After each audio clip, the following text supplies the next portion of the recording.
This is a question I get asked an awful lot at the moment. Is buy-to-let still viable? The answer is yes. There always will be a rented sector in the UK. There's a massive housing shortage, and so there is always a need. And where there's a need, there's always someone who's willing to fill it. Now, in the past, more recently, the interest rates have been incredibly low, which has really fueled the buy-to-let market.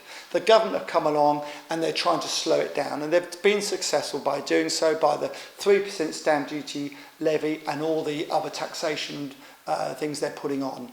Now, you could say it's making it more professional, which is probably a good thing in the long run, and people like me and other developers and investors have had all this all the way through. We've got limited companies, we have to pay the tax. A lot of people were not paying tax on their rented income, and that cannot be right. So the government really have done the right thing.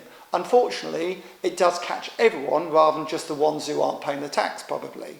So there is a need for rented sector, and there always will be a need. It will vary and it will fluctuate, as life does with everything really. But in the long term, there will still be a rented sector. I think for the new buy-to-let investors coming on into the market now, it is harder, let's be honest. It's harder than it was last year or the year before that, and we haven't quite got the growth probably that we had, but that doesn't mean you shouldn't do it. It's still worthwhile doing, especially if you're putting a decent amount of capital down, so you're not borrowing too much money. That's really the key.